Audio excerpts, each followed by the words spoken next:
The image is iconic. Prince William, future King of England, standing on the manicured lawns of a palace, fulfilling his royal duty with a practiced ease. For years, the public narrative around him has been one of steady, impeccable reliability, the stable heir, the devoted father, the reassuring counterbalance. Yet, beneath the surface of this quintessential royal facade, a quieter, more profound story has been unfolding. In a series of recent engagements, public statements, and subtle shifts in approach, William has offered what can only be described as a moving royal update, not on affairs of state, but on the state of his own heart. This is not a seismic, confessional outburst, but a deliberate, piece-by-piece revelation of a man reconciling immense inherited duty with the raw experiences of love, loss, and a fiercely protected private life.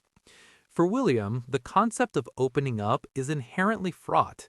His childhood was scarred by the media maelstrom that consumed his parents' marriage and ultimately contributed to his mother's tragic death.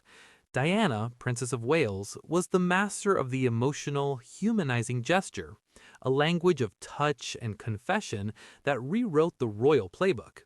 Prince Charles, his father, has increasingly used his platform to voice deeply held, often personal convictions on climate and architecture. William, however, has navigated a middle path. His updates are not given in televised interviews or tell-all books, but in the careful choice of causes he champions, the anecdotes he sparingly shares, and the palpable prioritization of his family's well-being over public spectacle. William's update must first be understood through the evolution of his duty. As a young man, his royal role was often framed as a burden to be managed alongside a normal life, a career as an air ambulance pilot, a desire for privacy in Anglesey. The update now is that duty is no longer a separate compartment. It has become the integrated architecture of his life.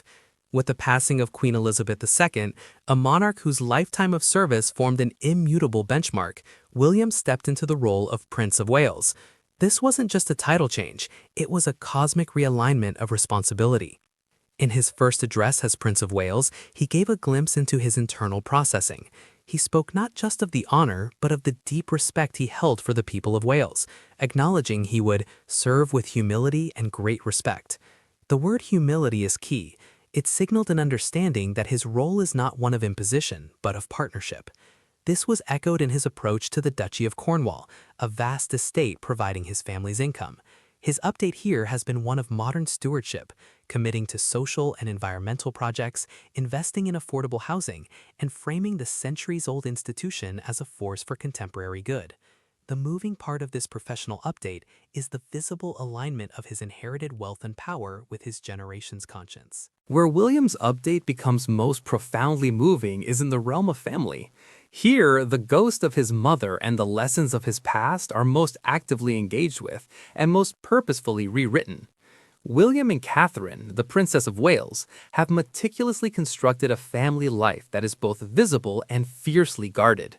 They share polished birthday photographs, but not their children's daily struggles.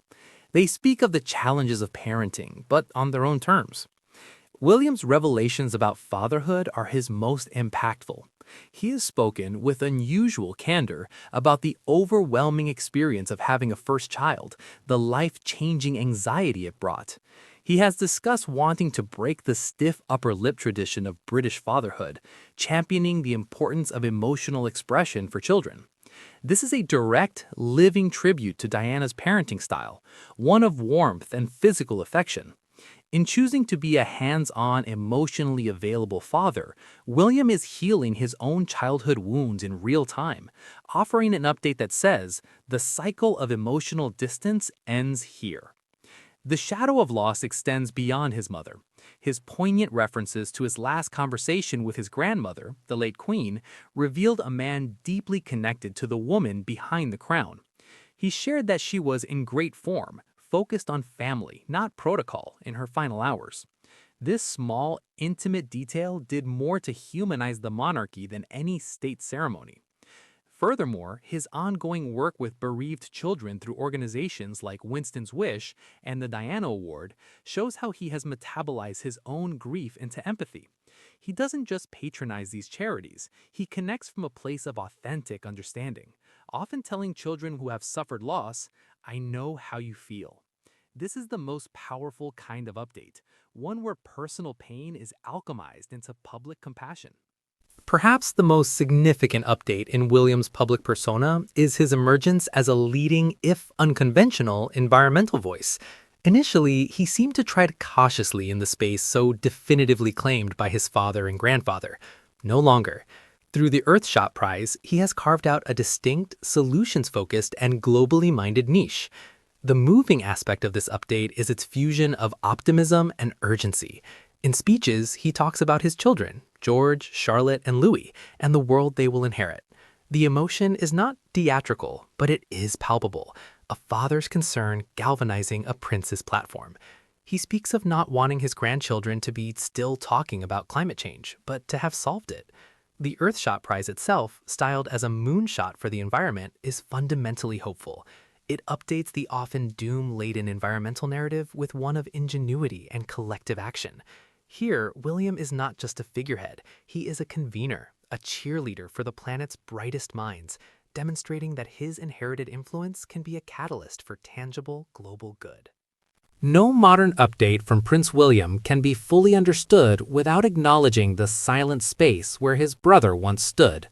The rift with Prince Harry and the subsequent public revelations from California formed the haunting negative space in William's portrait of stability. He has never addressed the details publicly and likely never will. His update on this matter is one of resolute silence, a silence that speaks volumes about his priorities. This silence is not passive, it is a strategic protective wall. It protects the crown from further sensationalism, his family from further pain, and his own mental health from a public fray he clearly views as destructive. In an era of oversharing, William's refusal to engage is a radical act. It communicates that some boundaries are sacred, that some family business remains just that, family business. This stance, while criticized by some as cold, is for William the ultimate application of his life's hardest lesson, that media engagement, once unleashed, can become an unmanageable fire. His update here is a tragic one. The once inseparable brother, the fellow survivor of a limousine's terrible chase, is now a subject of profound personal sorrow, handled with a regal and deeply personal restraint. A modern monarch in waiting, the synthesis of person and purpose. So, what is the summation of this multifaceted update? We are witnessing the synthesis of William's three core identities: the wounded son, the devoted father, and the dutiful heir. He is building a monarchy that he can believe in, one that is emotionally intelligent, environmentally activist, and family-centric.